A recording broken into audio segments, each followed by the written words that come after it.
Habari ndugu na dada katika Kristo. Karibu katika episode 49 ya Genesis hadi Ufunuo. Leo tunaingia katika sehemu ya mlao 11 hadi 15, sura zinazozungumza kuhusu safi na najisi. Hii ni moja ya sehemu za mlao ambazo wengi wanazipuuza au wanaziogopa. Lakini hapa ndipo Mungu anatuonyesha jinsi utakatifu wake unavyofika hata katika maisha yetu ya kila siku, chakula tunachokula, jinsi tunavyoishi na hata katika uhusiano wetu wa ndoa. Mungu anasema katika mlao saa 11 na madakika 44, kwa maana mimi ni Bwana Mungu wenu, kwa hiyo jitakaseni na muwe watakatifu, kwa sababu mimi ni mtakatifu. Hebu tuangalie kwa ufupi kile kinachofundishwa katika sura hizi. Sura ya 11 inaeleza wanyamapori, ndege na samaki ambao ni safi kwa Israeli wanaweza kula, na wale ambao ni najisi hawaruhusiwi kabisa. Sura ya 12 inazungumza kuhusu utakaso baada ya kuzaa. Sura ya 13 na 14 zinaeleza jinsi ya kushughulikia ukoma. Sura ya 15 inazungumza kuhusu utakaso katika masuala ya ndoa na mzazi. Kila sheria hii inafundisha kitu kimoja kikuu: Mungu ni mtakatifu na watu wake lazima wawe watakatifu pia. Hii si sheria za kiharamu, ni mafundisho ya jinsi ya kuishi kama taifa la Mungu. Kuna mambo mengi tunayoyapuuza katika fungu hili. Jambo la kwanza, Mungu hakutoa sababu za kisayansi za sheria hizi. Hakusema msile nguruwe kwa sababu ina bakteria. Alikuwa anajenga imani na utii. Israeli walitakiwa kumtii hata bila kuelewa kila kitu. Jambo la pili, maneno safi na najisi si kuhusu uchafu wa kimwili. Yamehusiana na ibada na uhusiano na Mungu. Kitu kinaweza kuwa safi kimwili lakini najisi kiroho.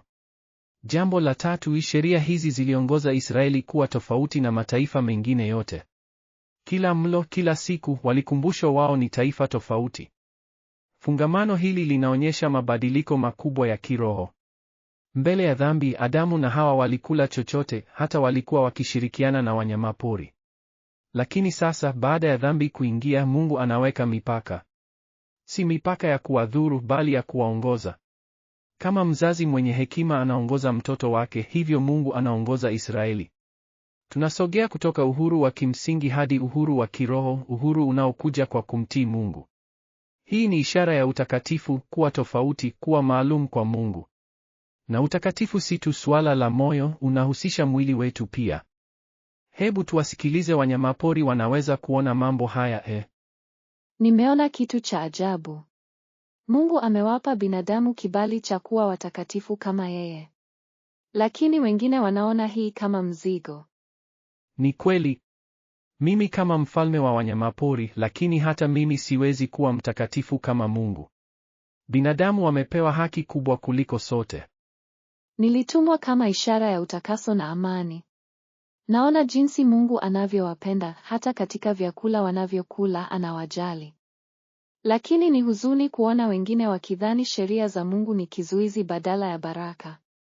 Binadamu ni waajabu, wana uwezo wa kuwa karibu na Mungu kuliko kiumbe kingine chochote, lakini mara nyingi wanaogopa kukaribia. Sasa tunawezaje kuyatumia mafundisho haya leo? Kwanza, tujifunze kumtii Mungu hata katika mambo yaliyoonekana madogo. Kama Israeli walivyojifunza utii katika chakula, sisi tunaweza kujifunza utii katika maisha yetu yote. Pili, tumheshimu Mungu katika miili yetu. Paulo anasema katika 1 wa Korintho saa 6 na madakika 19 kwamba mwili wetu ni hekalu la Roho Mtakatifu. Kile tunachokula, tunachonywa, tunachodia, vyote vinamhusu Mungu. Tatu, tusahau kwamba utakatifu ni jambo la kiroho. Tunaweza kuwa safi nje lakini najisi ndani. Mungu anataka moyo mtakatifu zaidi ya chakula safi. Na mwisho, tushukuru kwa sababu Yesu ameyatimiza maagizo haya yote kwa ajili yetu.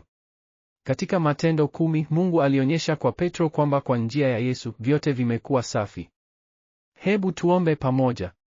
Baba wa anga, tunakushukuru kwa sababu unatupenda hata katika mambo ya kila siku. Unatujali sana, hata unajali tunachokula na jinsi tunavyoishi.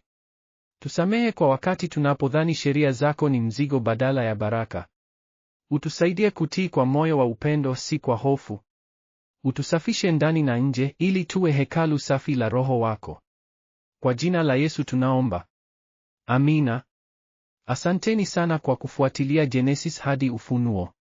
Tupatane tena katika episode ijayo. Jiandikishe kwa maudhui zaidi ya kusoma Biblia.